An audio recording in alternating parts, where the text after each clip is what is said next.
ہر معاشرے میں، مختلف تہذیبوں میں، ہر سویلائزیشن میں اس پر بڑے بڑے محاورے آپ کو ملیں گے کہ ہر طلوع ہونے والا سورج ہر صبح ایک نیا خوشی کا پیغام لاتی ہے، اپرچونٹیز کے دروازے آپ کے لیے کھولتی ہے، روشنی کے دروازے آپ کے لیے کھولتی ہے۔ اگر رات کے وقت آپ تھکے ہوئے ہیں اور سمجھتے ہیں کہ میں کسی حوالے سے زندگی میں کامیاب نہیں ہو سکتا، میں فیلئر ہوں، لیکن پھر آپ کو یہ پیغام دیا جاتا ہے کہ صبح کا جب سورج طلوع ہوگا تو تمہارے لیے اپرچونٹیز کا ایک نیا پیغام لائے گا۔ تو اللہ جل وعلا نے اس صبح کے وقت کی قسم یاد فرمائی ہے، جب سورج طلوع ہو جاتا ہے اور سورج کی روشنی پھیل جاتی ہے، اللہ اس کی قسم یاد فرما رہا ہے۔ اس میں بہت سارے معنی ہیں، بہت سارے پیغامات ہیں، بہت سارے میسیجز ہیں ان لوگوں کے لیے جو ڈپریشن کے مرض میں مبتلا ہیں۔ اس حوالے سے دن کے وقت بیدار رہنا، دن کے وقت جاگنا اور سورج کی شعاؤں سے قلبی تقویت حاصل کرنے کے معنی بھی ہیں۔ ایک اسٹڈی کے مطابق 80% لوگ جو جنرلی ڈپریشن کے مرض میں مبتلا ہیں، ان میں 80% وہ لوگ ہوتے ہیں جو رات کو جاگتے رہتے ہیں اور صبح کے وقت سو جاتے ہیں۔ یعنی یہ ڈفرینٹ پرسنالٹیز ہوتی ہیں، ایکسٹروورٹ ہے، انٹروورٹ پرسنالٹیز ہیں۔ ایکسٹروورٹ پرسنالٹیز وہ ہوتی ہیں جو اجتماعی زندگی کو پسند کرتے ہیں، سوشل لوگ ہوتے ہیں جو انفرادی سرگرمیوں کی وجہ سے وہ بوریت محسوس کرتے ہیں، لیکن وہ انسانی تعامل کو پسند کرتے ہیں، وہ لوگوں سے میل جول رکھنا پسند کرتے ہیں۔ ایکسٹروورٹ پیپل وہ سورج کی روشنی کو بہت پسند کرتے ہیں، سورج کی روشنی کو انجوائے کرتے ہیں، یعنی تاریکی ان کی کمزوری ہوتی ہے۔ اور انٹروورٹ پرسنالٹیز یہ وہ لوگ ہوتے ہیں جو انسانی تعامل کو پسند نہیں کرتے، یہ ان کی کمزوری ہوتی ہے، یعنی یہ توانائی تنہائی میں حاصل کرتے ہیں۔ یعنی انٹروورٹ پرسنالٹیز کون ہیں؟ جو سوشل نہیں ہوتے، لوگوں کے ساتھ مکس نہیں ہوتے، ملنسار نہیں ہوتے، لوگوں کے ساتھ انٹریکٹ کرنے کا طریقہ انہیں نہیں آتا، وہ آئسولیٹڈ رہتے ہیں، سیپریٹڈ رہتے ہیں، وہ تنہائی سے توانائی حاصل کرتے ہیں، اور جب لوگوں کے ساتھ ملتے ہیں تو پھر وہ کمزوری محسوس کرتے ہیں۔ لیکن اللہ جل وعلا نے دونوں قسمیں یاد فرما کر سب تک یہ پیغام پہنچایا کہ سورج کی روشنی بھی ضروری ہے اور رات کی تاریکی بھی ضروری ہے، سکھوں کے ساتھ غم ضروری ہے۔ جس طرح آپ اچھا کھانا پکائیں، اس میں نمک نہ ہو، بالکل نمک نہ ہو، تو آپ اس سے وہ لذت حاصل نہیں کر پاتے جو آپ کرنا چاہتے ہیں۔ میں تو ویسے بھی سالٹ بہت زیادہ کھاتا ہوں، اور بھی اس دن بھی ایک صاحب کہہ رہے تھے کہ تھوڑا چیک اپ وغیرہ کرا لیں، تو بہرحال یہ ایگزامپل جو کہ میرے ذہن میں اس لیے ہے کہ مجھے ڈائریکٹلی ریلیٹ کرتا ہے۔ تو یہ جو ہے نا خوشیاں، غموں کے بغیر انسان خوشیوں سے لطف اندوز نہیں ہو پاتا۔ تو سورج کی روشنی بھی چاہیے لیکن تاریکی بھی چاہیے، ہاں، رات کی تنہائی بھی چاہیے، تاکہ ایک کیٹر کرتی ہے ایکسٹروورٹ کے لیے، ایک کیٹر کرتی ہے انٹروورٹ کے لیے، لیکن انٹروورٹ شخصیت کے لیے بھی رات کی تاریکی کی ضرورت ہے، اور ایکسٹروورٹ شخصیت کے لیے رات کی تاریکی کی بھی ضرورت ہے اور سورج کی روشنی کی بھی ضرورت ہے، اور اسی طرح انٹروورٹ کو بھی دونوں کی ضرورت ہے۔ بس یہ بیلنس کرنے کا طریقہ ہم نے سیکھنا ہے۔ جس طرح میں نے کہا کہ بہت سارے لوگ، جس طرح ایک اسٹڈی کے مطابق ڈپریشن کے امراض میں مبتلا لوگوں میں سے 80% وہ لوگ ہوتے ہیں جو راتوں کو سوتے نہیں ہیں، وہ کوشش ہی نہیں کرتے، ان کو ایک عادت ہو گئی ہے کہ وہ راتوں کو بیدار رہتے ہیں، جاگتے رہتے ہیں۔ اس کے لیے پریکٹیکل ٹیچنگز ہیں کہ کس طرح وہ یہ اس عادت سے چھٹکارا حاصل کر سکتے ہیں۔ لیکن سب سے پہلے یاد رکھیں، یہ انتہائی اہم ہے۔ حضرت ابراہیم بن ادہم رضی اللہ تعالیٰ عنہ کا مناظرہ ایک شخص سے ہوا، تو اس نے کہا کہ میں برکت کے کانسیپٹ کو نہیں مانتا۔ تو حضرت ابراہیم بن ادہم نے فرمایا تو برکت کو نہیں مانتا، یہ ڈیبیٹ ہو رہی ہے۔ تو اس نے کہا کہ میں برکت کے کانسیپٹ کو نہیں مانتا، برکت کیا ہوتی ہے؟ تو حضرت ابراہیم بن ادہم نے فرمایا کہ کیا تو نے بکریاں دیکھی ہیں؟ اس نے کہا ہم بکریاں دیکھی ہیں۔ آپ نے فرمایا کیا تو نے کتے بھی دیکھے ہیں؟ کہا کتے بھی دیکھے ہیں۔ کہا بتا بکریاں زیادہ بچے جنتی ہیں یا کتے؟ کہا کتے بچے زیادہ جنتے ہیں۔ کہا یہ بکریاں ذبح ہوتی ہیں یا نہیں؟ کہا ذبح ہوتی ہیں۔ کہا کتے ذبح ہوتے ہیں؟ نہیں کتے ذبح نہیں ہوتے۔ کہا عام گلیوں بازاروں میں بکریاں زیادہ نظر آتی ہیں یا کتے زیادہ نظر آتے ہیں؟ اس نے کہا بکریاں زیادہ۔ آپ نے فرمایا بکریاں بچے بھی کم جنتی ہیں، ذبح بھی ہوتی ہیں، کتے بچے بھی زیادہ جنتے ہیں، ذبح بھی نہیں ہوتے، پھر بھی بکریاں زیادہ نظر آتی ہیں، کتے کم نظر آتے ہیں، اس کی وجہ کیا ہے؟ کہا کیا ہے؟ کہا یہی تو برکت ہے۔ کہا برکت کیسے ہے؟ کہا جب رات کا وقت آتا ہے نا، کتے جاگتے رہتے ہیں، کتے بیدار رہتے ہیں، اور جب صبح نزول برکت کا وقت آتا ہے کتے سو جاتے ہیں، رات کے وقت بکریاں سوتی رہتی ہیں، جب اللہ کی جانب سے رحمتوں اور برکتوں کے نزول کا وقت آتا ہے تو بکریاں بیدار رہتی ہیں، اسی لیے بکریوں کو اللہ نے برکت۔ تو یہ ہمارے تو یہ یاد رکھیں، رات فطرت کے مطابق یہ نیچر کا تقاضا ہے کہ جس چیز کے لیے اللہ نے جس چیز کو بنایا اس کو ہمیشہ یاد رکھیں، اس کو اس کا حق دینا ضروری ہے۔ اور ارلی مارننگ جو جاگتا ہے اللہ جل وعلا اس کے رزق میں برکت دیتا ہے، اور جو ارلی مارننگ صبح سوتا رہتا ہے اللہ اس کے رزق کو روک لیتا ہے۔ اور یہ چند خاص اوراد بھی جو ہم دیتے ہیں، اور دعا کے اور بھی اوراد ہیں، ان کا خاص تعلق صبح کے وقت کے لیے ہے۔ بہرحال میں عرض کر رہا تھا کہ یہ بڑی آپٹمسٹک قسمیں ہیں اللہ جل وعلا نے بیان فرمائی۔ اس کے فوراً بعد والضحیٰ واللیل، یعنی یہ کیٹر کر رہی ہیں انٹروورٹ کے لیے بھی اور ایکسٹروورٹ کے لیے بھی۔ پھر اس کے بعد اللہ جل وعلا ارشاد فرماتا ہے ما ودعک ربک وما قلی۔ اب یہ جو تین آیتیں ہیں نا، ما ودعک ربک وما قلی وللآخرۃ خیر لک من الاولی ولسوف یعطیک ربک فترضی، یہ تین آیتیں یہ ٹریٹمنٹ ہیں ہمارے روحانی اعتبارات سے منفی خیالات جو ہمارے ذہن میں پیدا ہوتے ہیں، یہ ان کے لیے ٹریٹمنٹ ہے۔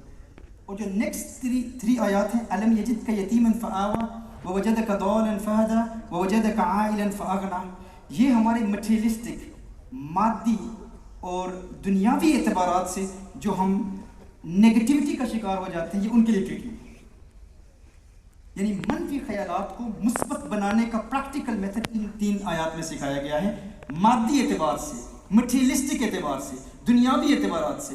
اور پہلی تین آیتیں ما ودعک ربک وما قلی وللآخرۃ خیر لک من الاولی ولسوف یعطیک ربک فترضی، یہ تین آیات یہ ٹریٹمنٹ ہیں ان لوگوں کے لیے جو دینی اور روحانی اعتبارات سے منفی خیالات کی وجہ سے ڈپریشن کا شکار ہو جاتے ہیں۔ یار وہ وقت تھا جب میں 5 نمازیں پڑھتا تھا، بڑا مزہ آتا تھا، اب ایک بھی نہیں پڑھ پاتا، وہ سجدہ کرتا تھا تو آنکھوں سے اشکوں کی برسات جاری ہوتی تھی، ایک کیفیت تھی، قرآن کی تلاوت کرتا تھا ایک وجدانی کیفیت جاری ہوتی تھی، رات کے وقت سوتا تھا تو بڑی پیاری خوبصورت خوابیں آتی تھیں۔ اب وہ روحانی خوابوں کا سلسلہ بھی ختم ہو گیا، اب دین میں استقامت بھی نہیں ہے، نماز میں میرا دل نہیں لگتا، میں کوشش بھی کرتا ہوں۔ تو یہ دین کے اعتبار سے جب ہمارے دلوں میں منفی خیالات پیدا ہو جاتے ہیں، ان منفی خیالات کا جواب ان پہلی تین آیات میں ما ودعک ربک وما قلی وللآخرۃ خیر لک من الاولی ولسوف یعطیک ربک فترضی ان میں ہے۔ اور الم یجدک یتیما فآوی ووجدک ضالا فہدی ووجدک عائلا فاغنی، یہ مٹیریلسٹک گینز کے حوالے سے، دنیا کے حوالے سے۔ یار میں کام کرتا ہوں،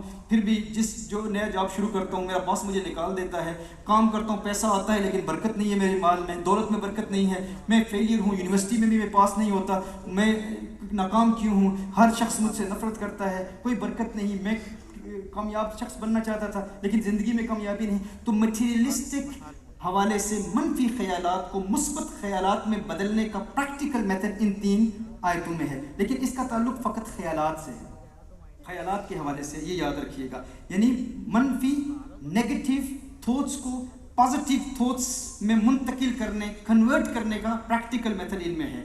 پھر منفی خیالات کے بعد، منفی خیالات کو مثبت خیالات بنانے کے بعد پھر مثبت ایکشن کا تصور ہے، فَأَمَّا الْيَتِيمَ فَلَا تَقْهَرْ وَأَمَّا السَّائِلَ فَلَا تَنْهَرْ وَأَمَّا بِنِعْمَةِ رَبِّكَ فَحَدِّثْ، یہ آخری تین آیتیں ہیں اور انہی پر ساری گفتگو ہوگی۔ اب دیکھیے اللہ جل وعلا ارشاد فرماتے ہیں ما ودعک ربک وما قلی، سب سے پہلے حضور اکرم صلی اللہ علیہ وآلہ وسلم کے چہرے کی قسم یاد فرمائیں۔ اگر ہم اسی پر بات کریں، حضور اکرم صلی اللہ علیہ وآلہ وسلم کے روشن چہرے کی قسم یاد فرمائیں۔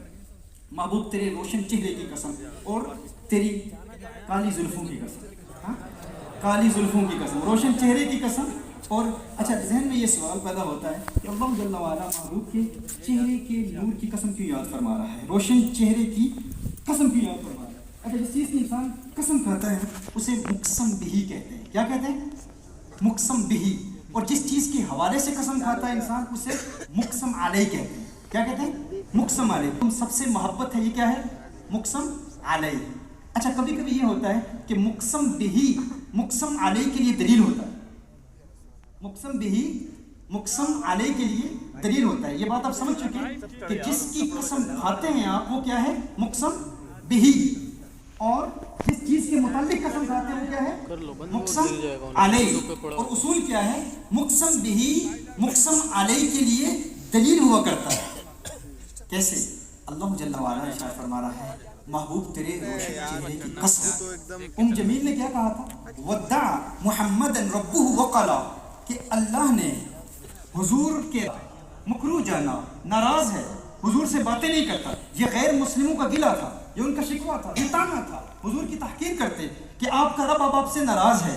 اب اللہ جل وعلا قسم یاد فرما رہا ہے محبوب کے روشن چہرے کی. تو میں نے کیا کہا؟ کبھی کبھی مقسم علیہ، مقسم بہی، مقسم علیہ کے لیے کیا ہوتا ہے؟